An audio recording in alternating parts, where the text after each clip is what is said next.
Olá, estamos chegando por aqui.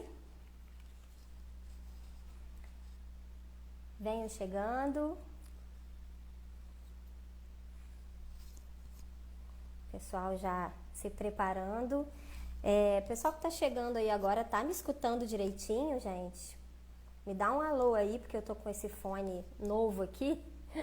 Não testei ele antes.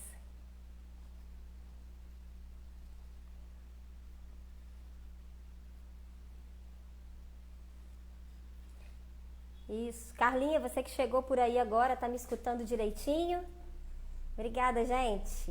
Tô vendo aí o pessoal já dizendo sim aí.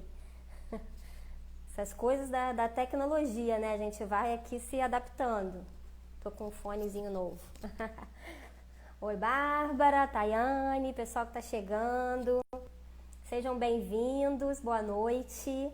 Obrigada mais uma vez aí por esse encontro, por essa presença de vocês. Esse encontro hoje vai ser muito especial aí na nossa jornada. E eu queria aí começar. Já vou esperar primeiro a nossa querida Grace se apresentar por aí. Eu convido ela para chegar junto e aí a gente, tô vendo que ela já entrou. Bota ela aqui para dentro e a gente começa o nosso diálogo. Aí, já vou botar a Grace aqui. Junto com vocês. Vem, Grace. Oi, Fabi. Olá. Vou ter que levantar aqui. Aí, Grace, vai ter que levantar. Tô. Vamos arrumar aqui as coisas. Fizemos os testes aí na câmera. E acho que ela saiu. Ela volta de novo, calma aí. Volta, Grace. Aqui.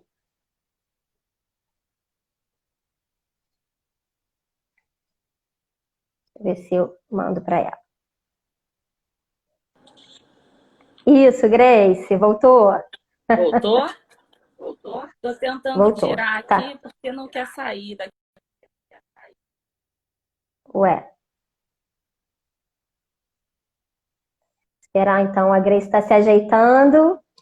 E tem uma galera aí de fãs da Grace. E fãs do Abaetê, né, gente? Vamos lá, a Grace está aí chegando de volta. Para a gente começar esse papo gostoso. Vou mandar aqui solicitação para ela entrar.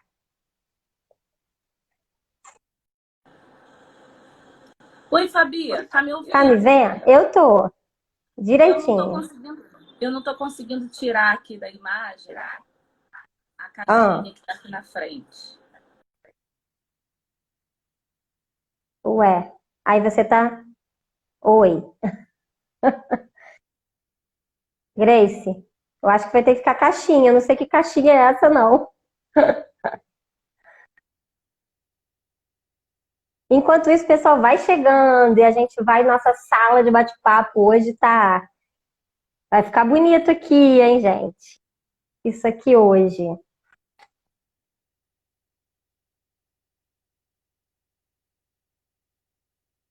Vem, Grace, tá chegando de novo. Olhem.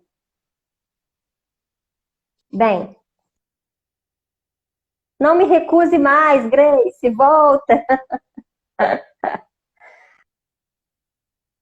Pessoal, parceria aí, obrigada por vocês estarem aqui com a gente mais uma vez. A gente está extremamente feliz com todo esse processo que a gente está.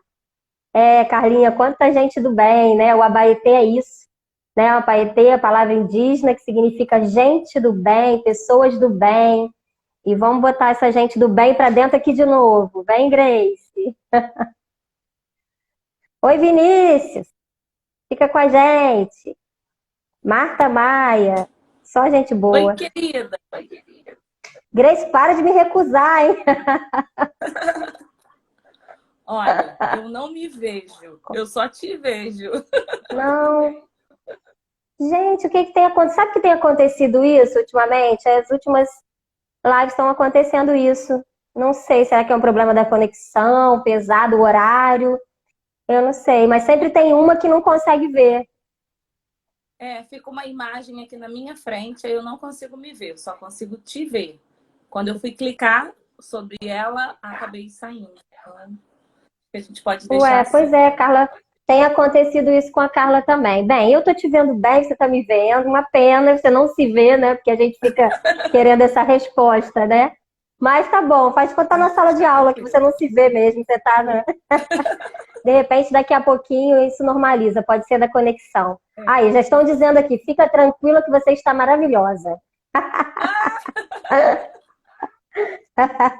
Muito bom. Isso aí, ó. Então, outra dica, ó. Vai falando que depois aparece. Ó, tem vários técnicos aí dando apoio pra gente. Ah, é? Então tá, vou confiar em vocês. Então vamos lá, Grace. Obrigada pela sua presença. Queria começar esse momento aqui, mais esse momento do Abaetê, falando de algo que é muito importante pra gente nessa jornada. Essa semana foi uma semana muito especial pra gente aqui do Abaetê, porque pode parecer muito pouco, mas a gente tá aí passando de 1.000 seguidores muito rápido nesse processo. Foi lento no início, de repente, nesse processo da quarentena, nós iniciamos nossa primeira tentativa desses encontros virtuais, finalzinho de maio, eu e a Carla, e a gente tinha por volta aí dos 500 seguidores. E a gente só nesse processo passou de 1.000. Então, isso pra gente diz muitas coisas, assim, né? Diz que porque somos, né? A gente está aqui no interior, a gente está em cidades muito pequenas, né? Não estamos nos grandes centros. E a gente sabe que essas pessoas que embarcaram nessa jornada com a gente são pessoas da educação. A gente não comprou seguidores, a gente não promoveu nada. Então, a gente, de fato, está aqui de verdade, de corpo inteiro, para doar esse momento, esse espaço, esse conhecimento todo. Temos tido grandes parceiros. Então, esses números significam muitas coisas para a gente, sabe? Significa que a gente está conseguindo promover, né, o acesso a uma cultura até de formação, que a gente está conseguindo acessar essas pessoas. Isso aqui não é obrigatório, esse espaço é livre, de livre escolha estar aqui, ninguém está obrigando, ninguém vai dar um certificado, não tem uma carga horária, né? Então é um processo de busca pessoal, isso diz muitas coisas, né? Diz também sobre a militância da educação infantil, diz que a nossa palavra, a palavra de força que a gente traz no Abaetê, que é infância, arte, que é uma educação sensível, que isso toca as pessoas. Então eu vejo muita esperança nisso tudo aí, eu vejo um processo de muita grandeza num momento tão difícil, né, que a gente está vivendo, né? Porque o Abaetê acredita nisso, né? Acredita nessa... Se queremos uma melhoria no processo da educação, precisa passar pela formação dos professores, precisa desse lugar de uma formação do humano, de uma formação sensível, né, como sujeitos, como, né, e até como protagonistas desse processo. Então, você está aqui fazendo parte de um momento muito especial com a gente. Obrigada mesmo. Esse tema de hoje, eu sei que é uma temática que também te toca, que te atravessa muito, que te deixa né, sensível. E aí, isso também fez com que a gente, essa semana, a sua palavra, tudo que você transborda, né, falando, nos deixa muito sensíveis também. Então, a gente poder compartilhar isso com todo mundo que está aqui comemorando com a gente essa trajetória é muito importante. Ter você aqui parte desse momento. E aí eu queria dizer para vocês, professores que estão aqui, antes de mais nada, que a sala de aula é um dos espaços assim, mais potentes, né? Espaços políticos mesmo mais potentes. E a gente precisa ocupar esse espaço com pensamentos, né, com críticas, com pensamento até como educação libertária, como diria Paulo Freire. Então, é nosso lugar de responsabilidade como educador ocupar esse espaço e fazer essa potência, né, do que é esse espaço numa construção política de uma sociedade melhor. Porque a gente sabe que tudo isso, as nossas escolhas, elas vêm de um projeto de sociedade, né? A gente precisa pensar que projeto de sociedade é esse. Aliás, eu posso dizer que se existia um projeto de sociedade, vamos dizer lá na época da colonização, ele foi muito bem sucedido, né? Porque hoje temos, de fato, uma sociedade aí completamente de injustiças, né? de muita violência, né? De uma elitista, segregadora. Então, a gente precisa descolonizar. né, esses olhares, os saberes, e se reconstruir, se afirmar de fato como quem somos, de verdade. E é por isso que hoje a gente traz você, Grace, com muito orgulho para esse lugar, para fazer a gente pensar muito sobre isso. Vou apresentar então a Grace aqui, a professora Grace Duarte, que é professora de educação infantil, pedagoga, mestre em educação pela UF, cursa doutorado da UF, né, um doutorado em educação na linha de pesquisa linguagem, cultura e processos formativos. Gente, você é a garota UF, né? É professora do Colune UF e pesquisadora do grupo de pesquisa FIAR, Formação Infância e Arte. E aí eu completo dizendo que Grace é sensível, é empoderada, é professora, é pesquisadora, é mulher e é negra. E está aqui com a gente hoje para trazer um pouquinho da sua jornada, da sua narrativa. E assim eu te convido para começar essa conversa. Hoje, gente, eu falei isso tudo no começo, porque vocês vão ver daqui para frente uma pessoa assim, ó, babando e aprendendo muito com a Grace, Fabiana, porque esse assunto a gente precisa muito. Nós combinamos que você não me deixaria nervosa. Ai, ai. Respira e vai, é com você, sua história. Quero te agradecer, né, você e a Carla à frente do Baetê, dizer que eu fico muito feliz de estar aqui nesse dia, né, nessa data que para vocês é marcante. Já digo logo que eu estou muito nervosa, eu não fui feita para essa coisa de transmissão ao vivo. Eu gosto de encontrar as pessoas, de encontrar os meus colegas, que eu sei que estão aqui, as pessoas que eu convidei de alguma forma, né? Deixei para convidar só hoje, mas eu convidei. E então eu fico muito feliz de estar aqui com todo mundo e ao mesmo tempo nervosa, né? Mas vamos lá que vai dar certo. Tamo junto. Eu tô aqui hoje, né, Fabiana, para essa conversa. Tá me ouvindo bem? Tá tudo bem aí? Tô, sim? Tudo bem. Qualquer coisa eu te sinalizo, tá tudo certinho. Essa conversa de hoje, quando eu recebi o convite, né, para poder conversar aqui na página, eu logo pensei num tema. E um tema que tem me provocado, que tem, né, passado aí pelo meu ano de 2020, junto com a pandemia, são as questões raciais, e aí eu vou dizer bem, né, dentro da educação antirracista, mas no entrecruzamento daquelas questões que são as minhas questões de pesquisa e de vida e de formação, que é a sensibilidade e a arte. Então, eu começo essa apresentação desse lugar, né, do lugar em que eu me reconheço mulher negra, professora da educação infantil e pesquisadora que, durante o mestrado, acabou por percorrer lá os itinerários de formação da sensibilidade de professoras da educação infantil. Então, é desse lugar que eu vou falar sobre o tema que eu me propus. E começo dizendo que é um tema de estudo, é um tema de pesquisa, então ele está aberto para a gente conversar, para a gente dialogar, né? Se outras pessoas de outras áreas estiverem também assistindo para conversar sobre esse tema, para mim é sempre bem-vindo, é sempre uma oportunidade da gente aprender. E o que acontece nesse caminho de pesquisadora, Fabiana, é que durante o doutorado, as minhas narrativas, né, o meu processo de rememoração, ele trouxe a centralidade quem eu sou, né? Essa mulher negra, professora de educação infantil, como eu já disse, e periférica, que vem lá da Zona Oeste do Rio de Janeiro para fazer pesquisa na UF. Em Niterói, em outra cidade. Essa narrativa tocou a minha orientadora, e trouxe a gente para esse lugar de pensar a formação da sensibilidade das mulheres negras. Eu queria dizer aqui, marcadamente, que nem sempre as mulheres negras elas puderam falar.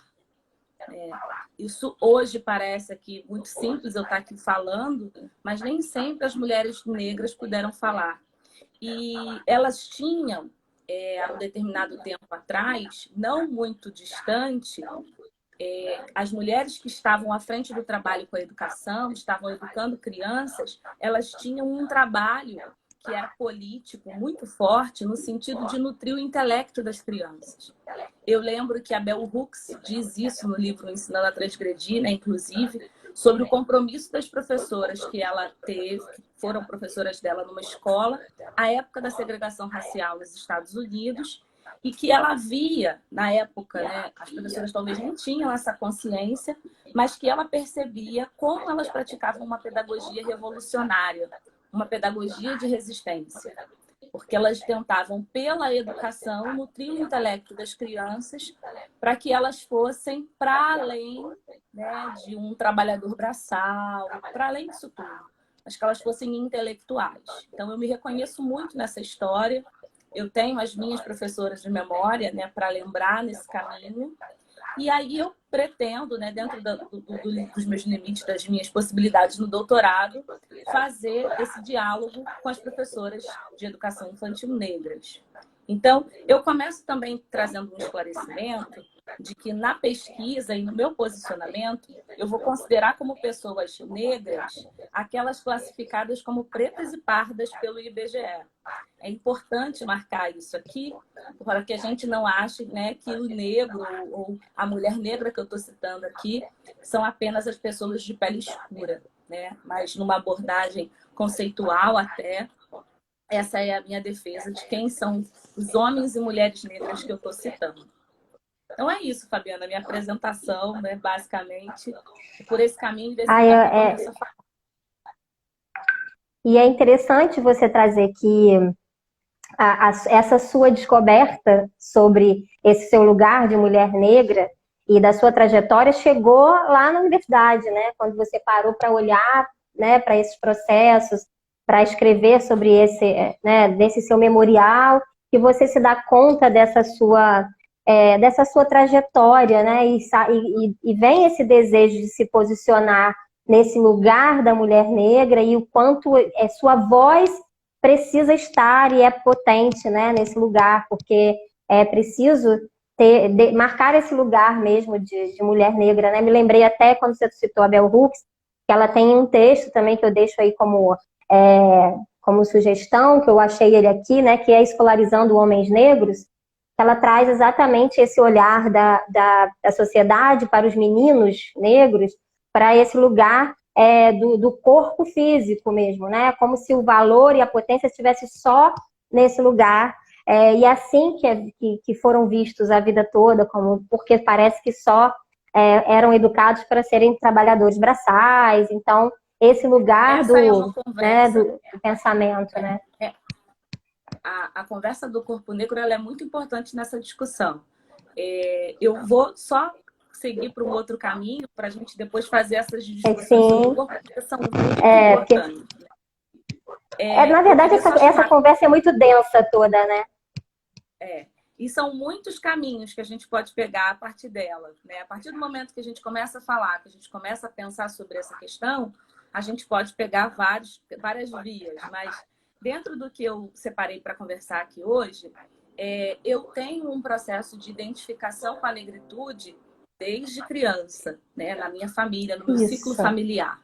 Mas o que a pesquisa vai proporcionar, o que o movimento formativo, né, autobiográfico vai trazer para mim, é a minha implicação numa luta e numa luta de uma educação antirracista por uma sociedade diferente, né? Então, foi nesse processo de me rememorar as minhas histórias e trazer, então, a minha implicação nessa luta. Os caminhos que eu tive. E daí vem formação, infância e arte, né? Você consegue juntar isso aí nesse seu processo junto com a sua história de vida, né? Então, essa trajetória é linda, já posso dizer que é linda, né? Esse caminho, ele se dá na universidade e ele se dá dentro de um grupo de pesquisa, né? Com a orientação da professora Luciana Esteto, no FIAR, que é um grupo que investiga a formação em infância e arte. Então, esses são temas, assuntos de discussão que para mim são importantes e é nessa via que eu vou aí entrar nesse campo para poder pensar a minha identificação racial.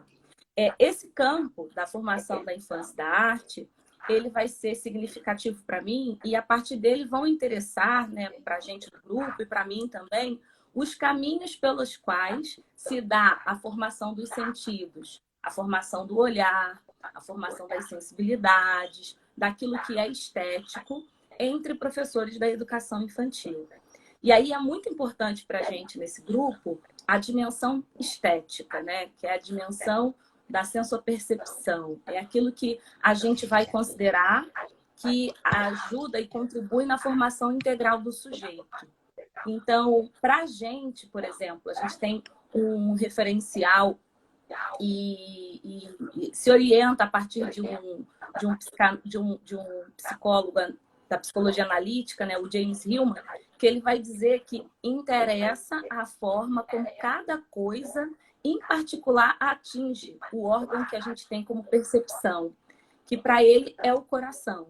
Então, a forma como as coisas atingem o coração são importantes, né? É a forma como tudo vai assumir uma sensação de importância.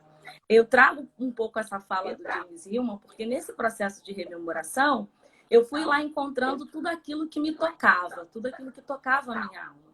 E nesse processo, por exemplo, eu encontrei a casa da minha avó, né? Reencontrei, revisitei a casa da minha avó. Todo mundo lá do grupo de pesquisa, eu brinco que conhece a casa da minha avó, porque foi o meu primeiro lugar da infância, o meu lugar das minhas memórias de brincadeira, o meu lugar de formação do gosto por museus, né? Pelas histórias e pelos objetos que ela guardava.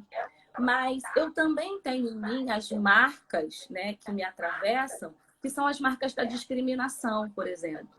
Então, é como se fosse essa percepção que o coração é capaz de capturar, ela se dá numa dimensão que é positiva, e no caso dessas minhas lembranças, que eu considero formativas, do gosto, da minha percepção, da minha sensibilidade, mas também das minhas marcas, que eu posso dizer que são negativas porque são dolorosas, mas que também fazem parte do meu processo de formação, né? Afinal de contas, a beleza é um elemento importante para a gente lá no FIAR, é um elemento importante para a vida, mas a vida não é só beleza, né? A gente também tem as ranhuras, as dificuldades e as durezas. Então, nesse processo... Vou lembrar Vinícius de Moraes. Para fazer um samba com beleza é preciso um bocado de tristeza, senão não se faz um samba, não. Exatamente.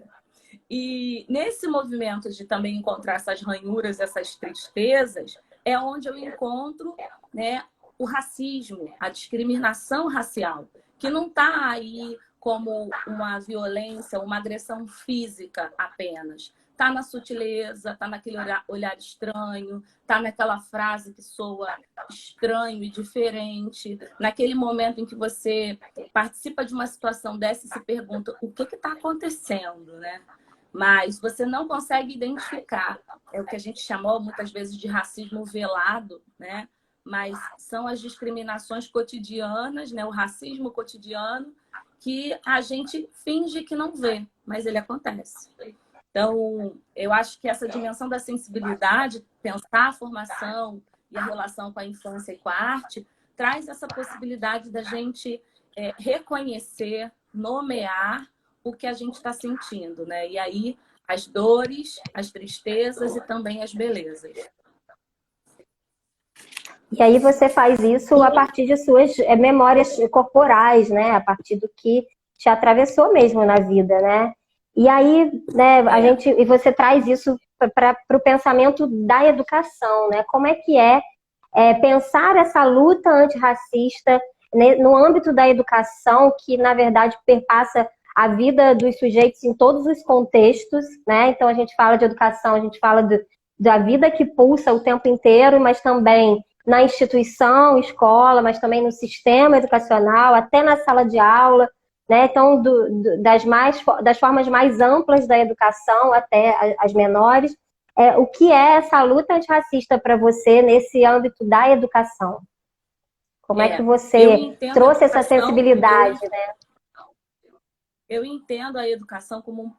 sou professora, pedagoga, como você disse, fiz formação de professores desde o ensino médio, né? Tenho uma vida na educação, principalmente com a educação das crianças pequenas.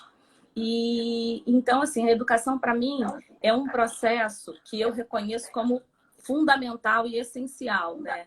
Para a forma como a gente quer lidar com a vida em sociedade. Eu acredito que a educação, de fato, ela abre os caminhos aí para a gente ter uma noção ampla de cidadania, né? De atuação, de implicação aí. E penso que ela também é uma forma da gente conquistar uma sociedade menos desigual, socialmente pensando, né? E aí eu vou lá beber no Paulo Freire para pensar a educação como um processo de conhecimento, como formação política, como uma manifestação ética e também como a procura dessa beleza, né? Como a procura da boniteza, que o Paulo Freire vai dizer. O que eu tenho a dizer sobre a luta antirracista nesse movimento é que a gente tem aí, assim, historicamente, as reivindicações do movimento negro unificado, né? Os movimentos sociais que reúnem aí homens e mulheres negros e vão, desde do século XX, discutir e exigir do poder público políticas que diminuam as desigualdades, que pensem na formulação, né, de projetos aí que vão valorizar a história e a cultura dos afro-brasileiros e dos africanos. E esse movimento negro unificado, comprometido com uma educação das relações étnico-raciais, que vai aí conquistar, a partir das lutas, as legislações, os avanços que a gente tem em termos de orientação curricular hoje para pensar essa educação antirracista desde os documentos, né? A gente tem esse movimento aí de luta que gera, por exemplo, um posicionamento do então presidente Lula, à época, numa gestão que assume o compromisso de eliminar as desigualdades raciais. E aí ele dá um passo muito importante, que é a criação de secretarias, né? O próprio movimento negro conquista isso, a criação de secretarias, a reunião ali de relatores importantes, que são protagonistas desse movimento, para estar pensando um documento que depois vai vir a ser a Lei 10.639, que vai alterar a Lei de Diretrizes e Bases. Também nesse movimento, a gente tem a Lei de 10.639 em 2003 e em 2004 as diretrizes ERE, né? As diretrizes da educação das relações étnico-raciais. O que eu posso destacar a partir disso, Fabiana, é que a partir desses documentos a gente tem a oportunidade de combater o racismo, mas pela criação de algumas pedagogias, né? De pedagogias que estão para serem criadas com base desses documentos que são aí legitimados, então, nos anos 2000. Lembrando que a gente está em 2020. A gente pode... Olha só quanto tempo aí, né, que a gente precisa, como tudo é lento, né, principalmente na educação, na formação de uma cultura, é sempre todo um processo muito lento, né, porque é de uma base histórica mesmo. Então, assim, a gente vê, assim, através da sua fala, que as legislações estão aí favorecendo, né, a luta antirracista, ela teve essa conquista, né, de legislações que já nos dão um lugar para a gente acolher, até um lugar legal, né, de legitimado para acolher essas diversidades e essas diferenças, mas ainda falta algo que é do humano, né? Ainda falta algo que é de dentro, né? E eu acho que quando você traz de uma pedagogia, sim, de ações que vão, de fato e de verdade, tornar isso orgânico, né? Fluido, e que a gente não precise o tempo inteiro se remeter a uma, né, legislação apenas, né, porque isso nos garante muito, já é muito, né, de falar apenas, mas é muito sim, é uma grande conquista, mas para fazer essa lei acontecer na prática, para fazer que isso aconteça, precisa aí de pessoas, né, e construir essas histórias, né. E aí eu trago, assim, você tem toda uma experiência gigantesca na educação infantil, sua trajetória toda começou na educação infantil. A gente tem aqui, provavelmente, como o Abaeté circula por esse universo da infância, a gente tem provavelmente aqui gestores e professores e pedagogos que atuam e pesquisam até essa idade da educação infantil. A gente fica perguntando o que pode, né? Por onde pode começar? Qual é o lugar da educação infantil nesse processo da luta antirracista? Qual é o lugar, o papel desse professor, o lugar da criança? Como você coloca para a gente a educação infantil nesse processo? A gente tem a promulgação dessas legislações nos anos 2000, 2003, 2004. Em 2009, a gente tem o estabelecimento das diretrizes curriculares nacionais da educação infantil, né? No final ali de 2009, aí com a fixação a partir de 2010. Então, é interessante pensar que a gente já tem um documento de educação infantil que foi pensado considerando a diversidade humana, né? Tem pontos das diretrizes que diz esclarecidamente qual é o papel das instituições, qual é o papel dos professores ao organizar a prática e por aí vai. O que eu queria destacar, acho que do papel da educação infantil de uma forma geral, é o reconhecimento de que a gente está fazendo educação com crianças num contexto, num país que tem uma coletividade pluriétnica, né? São diferentes etnias que compõem o Brasil. E essas etnias também trazem uma dimensão que é multicultural. Então, eu vou entender que todos esses grupos, esses povos estão aqui com as suas maneiras de ser, com as suas maneiras de pensar, com seus hábitos, com suas tradições. Então, a gente tem ali uma multiplicidade de culturas.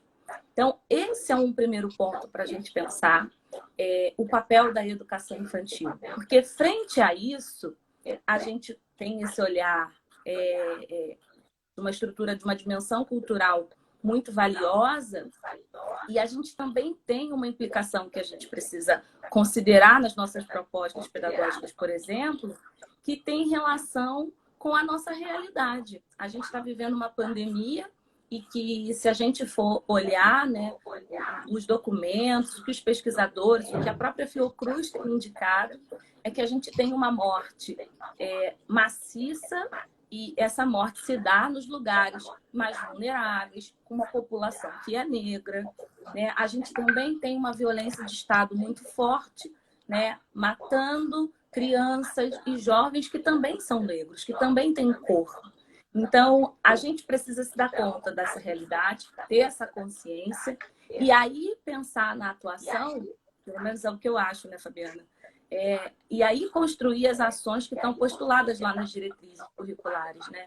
Porque quando eu vou pensar a escola, quando eu vou pensar a proposta, quando eu vou pensar a prática, quando eu vou pensar a minha aula, ela está implicada num ponto lá, que está no artigo 7º das diretrizes, que diz o seguinte, que a escola tem um papel importante na construção de novas formas de sociabilidade e de subjetividade comprometidas com, aí ela aponta, né, a ludicidade, a democracia, e tem um ponto que é muito importante, que é com o rompimento das relações de dominação. Nesse ponto, não traz só um rompimento das relações, por exemplo, de dominação socioeconômica, né, entre ricos e pobres, mas também traz para a gente pensar sobre o rompimento das relações etárias, né? O adulto e as crianças, quem está aí, se há algum tipo de domínio, né, das crianças por esses adultos. Também de gênero, também regionais, também linguísticas, também religiosas. Então, a gente vê que é um documento organizado numa questão totalmente contra-hegemônica, né? Ninguém ali vai ter a religião para dizer ou a cor para falar, porque também implica romper com as relações de dominação étnico-raciais, né? Considerando que a gente não vai ter aí na educação infantil propostas, por exemplo, que privilegiem uma determinada cor, uma determinada etnia em detrimento de outras. Então, isso é um ponto legal para a gente pensar. A partir disso, não eu já temos faço só duas perguntas, Fabiana. Tá, então faz primeiro. Então, vai bebendo uma água que eu vou só trazer uma questão importante aqui. Quando eu olho as diretrizes, eu me faço duas perguntas, né? Como que a gente vai poder educar crianças de 0 a 6 anos para a convivência com a diversidade humana, considerando isso tudo aí que eu falei, né? Como que a gente vai criar projetos e práticas educativas de modo que os valores e atitudes sejam orientadas para a ampliação da cidadania?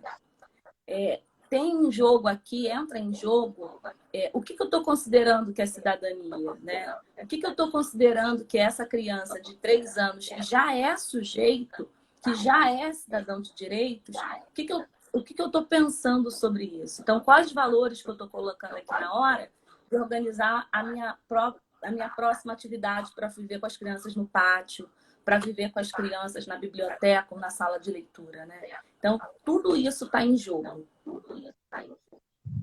E aí, assim, faço aí um convite a todos aos professores que ainda não fizeram esse mergulho profundo nas diretrizes curriculares nacionais, embora desde 2010, já posta aí, 2009 e para 2010, que a gente precisa, né, entender, a gente tem documentos que até que antecedem a diretriz, que embasam mesmo de pesquisadores, e que a gente precisa conhecer e entender que esse é o nosso papel para uma educação integral, que as nossas ações, parar de entender que as crianças estão somente passando por ali, por aquele momento da educação infantil, né?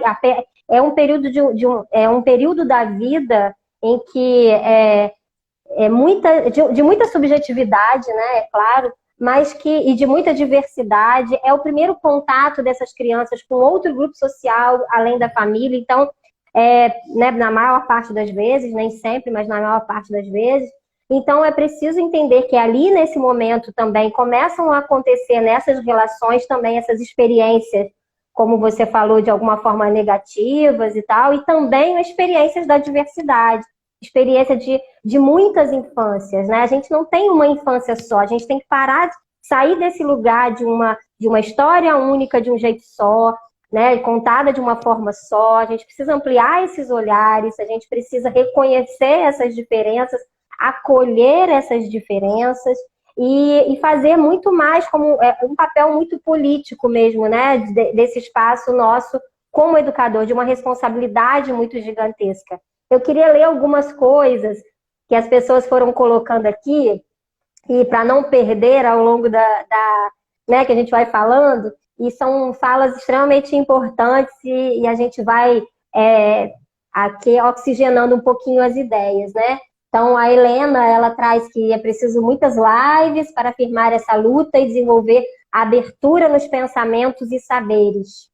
A Tarciana Guzmão diz que o racismo velado é o pior deles, né? De fato, tudo que está oculto, né? Tudo que está, né? A gente tem aí tantas questões envolvidas nessa relação adulto-criança, como você falou, de tantas coisas que são veladas pela nossa própria cultura e que a gente acha que está fazendo, que não está fazendo mal porque a gente não está desse lado. Então, tudo que é velado é muito mais grave mesmo, né? A gente tem aqui a Elaine Pereira, eu acho que é isso, orgulho de estar mesmo de longe participando a cada dia mais da sua evolução, que bom. A Maria Helena traz que ainda existe muito silenciamento. Estamos aqui para tirar o véu. Entre medos, conflitos, confrontos, é preciso nomear, é preciso falar sobre racismo. E ela diz mais, mesmo diante de tantas legislações, as escolas ainda sem um grande instrumento, as escolas ainda são um grande instrumento de manutenção do racismo, é verdade. Ali é onde as coisas acabam acontecendo mais fácil, ora por negação, ora minimizando esses processos, que possamos ir para as ações, que é compromisso, né? Ela diz, meu compromisso. A Joyce, que é uma colega nossa também de trabalho, uma mulher negra, ela diz, é um país que nega a sua história. Eu vou continuar rapidinho, para a gente finalizar. A Marta Maia traz que é preciso fortalecer as diretrizes. Isso aí, Marta. Vamos lá, nossa militância pelas diretrizes. Olha aí a importância da concepção de infância, de criança, o olhar para essa criança, que criança é essa, né? Como a gente vê essa criança, né? Na verdade, as nossas ações, isso tudo que está oculto nas nossas ações, tem muita relação com a forma como a gente vê essas crianças, né? A Elane diz que em um país marcado pelo abismo racial e de renda, entender e desenvolver uma educação antirracista é fundamental para que justiça e sociedade caminhem juntas. Beijo a minha irmã Elane Carvalho. Amo. Tá aí, aí, Grace, olha, Fabiana, quanta contribuição legal. e você traz uma coisa que é importante, né? A gente precisa reconhecer, sim. A Helena fala um pouco da gente nomear, né? Trazer à tona as situações de racismo, mas eu até tinha notado aqui um ponto que eu queria conversar sobre o papel da educação infantil, que me chama muito atenção. Eu acho que, respondendo a tua pergunta diretamente, eu acho que a educação infantil pode e deve promover ações de igualdade racial, né? Promover ações e práticas que caminhem por aí. Eu falo isso a partir de um documento que aí anos depois ele é realizado a partir de um estudo até da universidade, com algumas unidades, ele se chama Educação Infantil e Práticas Promotoras da Igualdade Racial, ele é de 2012. E é interessante que nesse documento a professora Cida Bento ela vai dizer que é preciso ter um olhar atento ao que vem acontecendo na educação infantil com relação à igualdade racial. Como já disseram aí, né? É lá na creche, a gente tem pesquisas, por exemplo, que vão dizer que é lá na creche que na hora de escolher o bebê que vai pegar no colo, alguns educadores escolhem um bebê branco e deixam abandonado chorando o bebê negro. Então, a gente precisa ter esse olhar atento, a gente precisa perceber que nesse espaço o racismo também existe. A discriminação e o preconceito também estão na creche. E nesse olhar atento, também pensar possibilidades de não só reconhecer a diversidade. Porque é comum as escolas dizerem, né? Não, são muitas infâncias, não, são muitas famílias diferentes. A gente fala que tem uma diferença, mas a gente não dá um tratamento digno a essa pluralidade. Porque dar um tratamento digno significa escutar, significa considerar as falas, os posicionamentos, né, dessas diferentes famílias nessa proposta pedagógica, nesse cenário da escola, nos espaços e por aí vai. Então, eu queria destacar esse ponto, que a gente precisa ter um olhar atento para perceber quais relações raciais a gente tem na escola de educação infantil. E também pensar, que um outro pesquisador me ajuda a pensar, num ponto que eu acho barato, né? É insuficiente ter um posicionamento reativo. Então, não adianta, na educação infantil, eu dizer que eu vou só criar um projeto contra a discriminação. Porque agir contra a discriminação tem que se dar junto com uma criação de uma cultura colaborativa, uma boa convivência entre as diferenças, né? Para um projeto maior de sociedade. Então, não adianta só a gente usar pontualmente algumas práticas antirracistas sem discutir a construção dessa outra convivência que a gente precisa ali. Então, por isso que, para mim, a dimensão estética da sensibilidade, ela me ajuda muito a pensar essas práticas promotoras de igualdade racial. Esse era um ponto. Eu também não consigo enxergar outro caminho, né? Porque é preciso que toque mesmo, que nos afete, né? De alguma forma, né?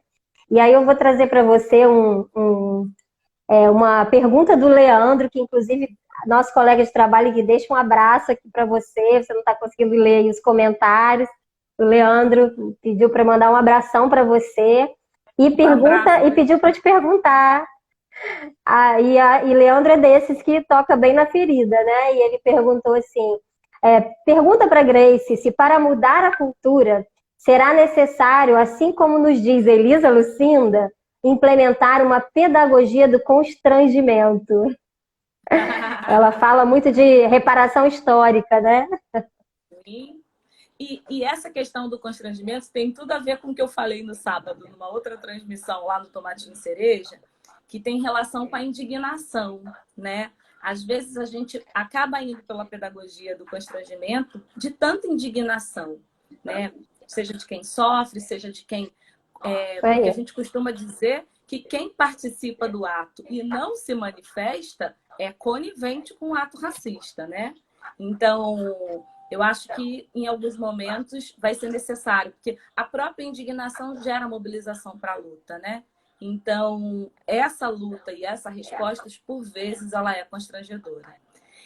Ainda sobre educação infantil, eu queria destacar que esse documento das diretrizes, que a Marta fala aí para a gente continuar militando por ele, é um documento construído coletivamente por diferentes pesquisadores, movimento de luta, movimento que nasce ali de quem pensa e quem briga pela educação infantil por muito tempo. Ele vai, inclusive, ter um ponto que é específico da questão da proposta pedagógica da unidade com relação à diversidade.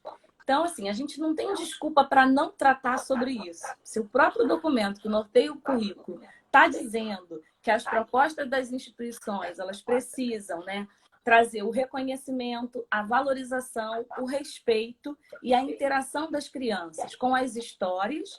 E aí eu preciso destacar que a gente não tem história única, né? Nem de indígena, nem de afro-brasileiro, nem de povo africano. A África ela é um continente com diferentes povos, com características muito diferentes. A gente até pode pensar, por exemplo, no nosso próprio país, que tem dimensão continental, e a gente sabe que em cada canto daqui a gente tem, né, uma cultura e uma forma própria, né, de relação com a vida. Então, a África ela é um continente com diferentes países ali, com diferentes histórias e tradições. Então, essas histórias, a cultura africana, tanto quanto também afro-brasileira, né, dessas pessoas que foram escravizadas num determinado período histórico, trazidas para o nosso país. Eu me identifico com essas pessoas, né?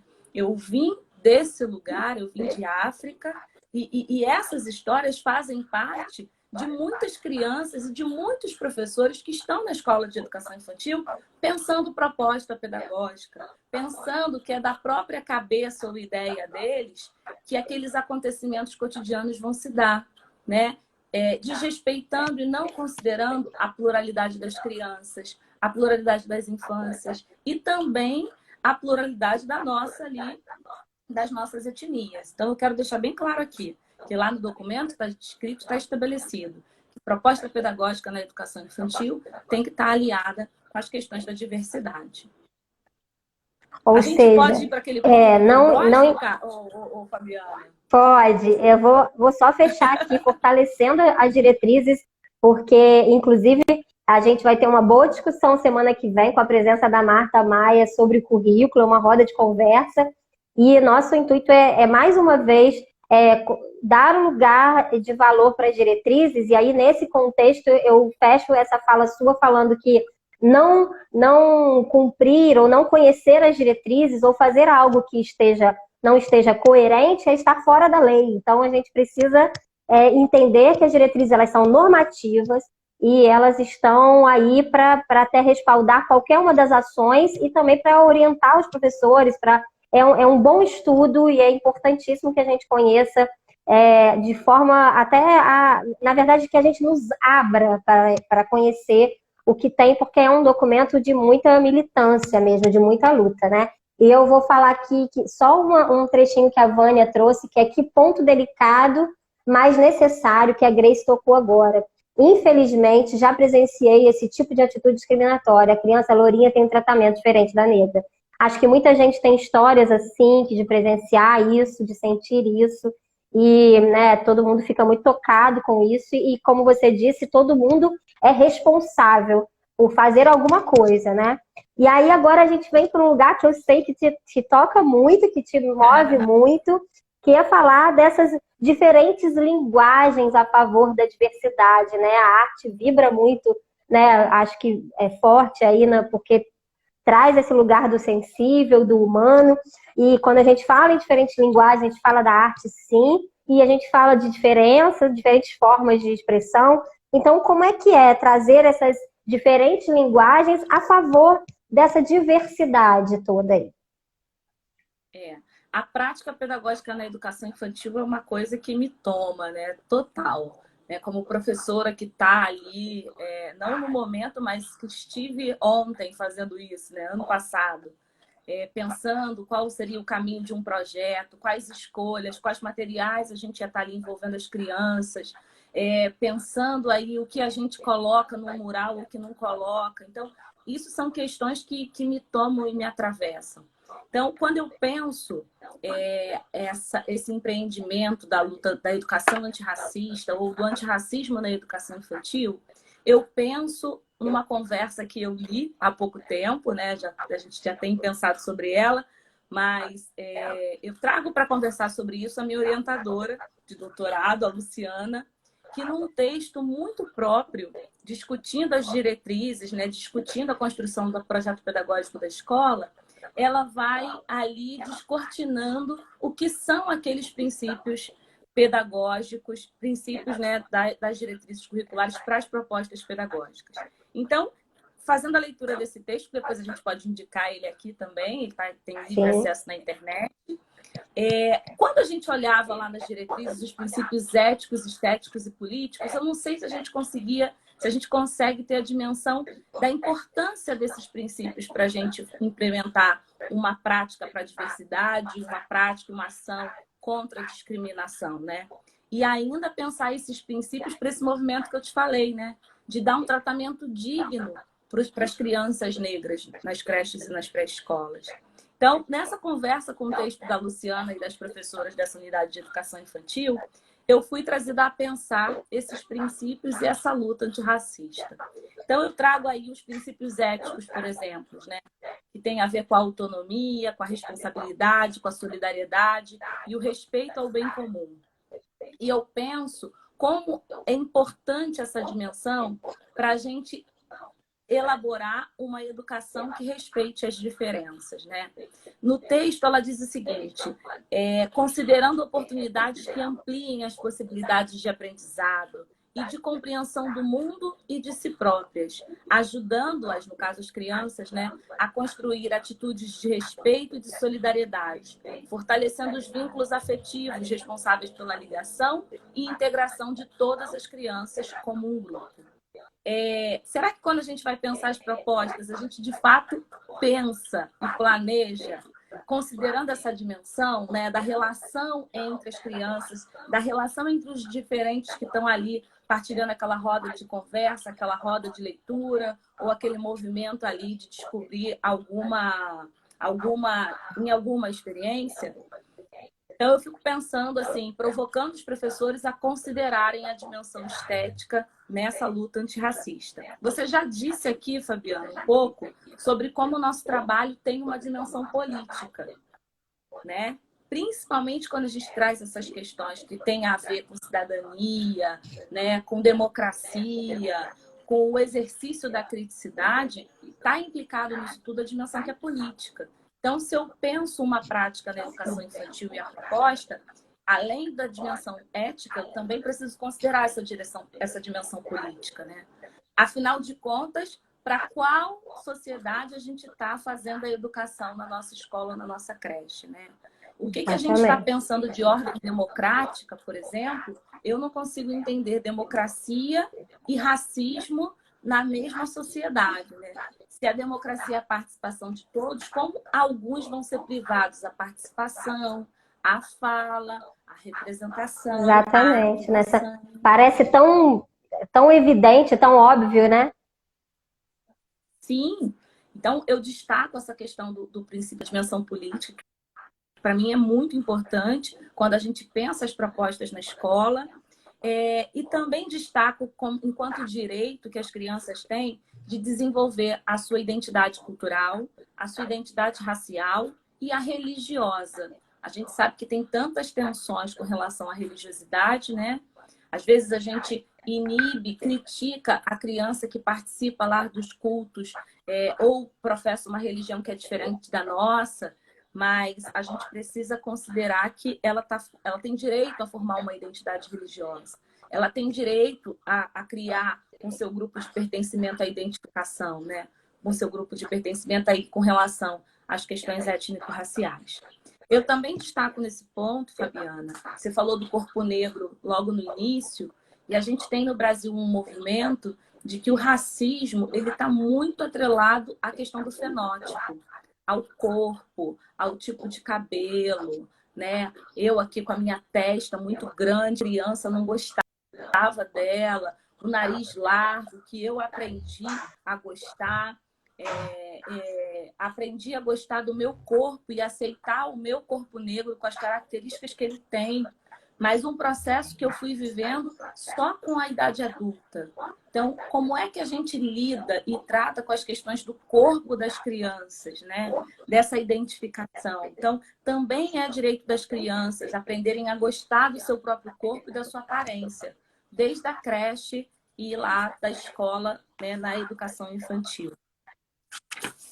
Eu quero destacar aqui um princípio que para mim é muito importante, assim como a dimensão ética e a dimensão política, a gente também tem como princípio a estética. E eu acho que para uma educação antirracista, já falei aqui, vou retomar, é muito importante, né? A gente está falando de sensibilidade, de criatividade, de ludicidade, de liberdade de expressão em diferentes manifestações artísticas e culturais. Nessa minha defesa do trabalho das múltiplas linguagens, né, para um trabalho de respeito às diferenças e à diversidade, tem muita implicação com a dimensão estética. Quando eu penso que a gente precisa criar, né, vivências a favor da diversidade, a gente vai lançar mão dessa dimensão estética. Mas será que a gente tem repertório suficiente para isso, Fabiana? Será que a gente tem...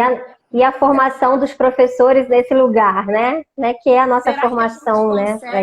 Será que a gente consegue acessar a nossa dimensão criadora, criativa e inventiva, como diz a Luciana, né? Nas nossas formações e nos nossos encontros? Então, eu penso que a dimensão estética ela tem um papel muito importante nesse engajamento, porque ela permite a gente reconhecer a diferença, validar o que é plural, admitir o que é estranho, incompreensível e inexplicável. E aí eu também trago para fechar essa parte, Fabiana, um trecho desse texto que eu já citei lá, né? Que a Luciana vai dizer o seguinte, que aí no caso é a educação que a gente defende, na verdade, a educação em sua dimensão estética, assim como a educação das relações étnico-raciais, ela não acontece em dias marcados, em uma lição ou em uma atividade. Ela é uma tarefa cotidiana, contínua, envolve todos os aspectos organizacionais, né? Os tempos, os espaços, as atividades, os materiais, os brinquedos. Então, não é um dia de educação das relações étnico-raciais. A educação precisa ser para a relação étnico-racial, precisa ser antirracista e precisa ser estética, né? Num movimento de trazer aí essa dignidade ao que é plural nesse Brasilzão aí nas crianças. Eu tenho um último ponto. Ai, Grace, muito perfeito. Tá. Então, exatamente. Eu queria até dizer sobre isso. Faltam 2 minutinhos aí pelas minhas contas. E aí eu queria avisar as 71 pessoas que estão aqui com a gente que a gente vai reabrir, que a gente vai encerrar esse bloco. A gente vai reabrir o outro bloco, um novo bloco para a Grace poder finalizar. E a gente tem, assim, ao longo dessa semana, algumas questões que alguns professores, especialmente hoje, enviaram pontos muito legais para a gente trazer. Se vocês tiverem alguma pergunta, no próximo bloco a gente vai dar esse lugar para as perguntas, para a gente dialogar um pouco com isso. Eu queria te dizer que a Luciana Osteto está presente até... Isso, não, a Grace vai retornar para continuar para continuar sobre as múltiplas linguagens aí e marcar esse lugar dos princípios. A Luciana Osteto está presente, tem gente que está perguntando do texto, depois a gente vai colocar essa referência, e eu vou até finalizar esse bloco com uma frase que ela escreveu aqui, que não há democracia com racismo. A luta democrática é também antirracista, e é isso, gente. Então, assim, foco nos princípios que a gente vai voltar, eu vou até encerrar logo, para a gente não ser cortado no meio da fala, para a gente reabrir, você dá continuidade e a gente traz aqui à tona algumas perguntas que permearam aqui nossa discussão, tá bom? Gente, volta aí com a gente que tem muita coisa legal para a Grace continuar. Vai bebendo uma água aí, Grace, que eu vou encerrar e espero vocês daqui a pouquinho. Já vou reabrir, tá? Vamos para o segundo bloco, pessoal. Vamos lá. Quero ver vocês lá.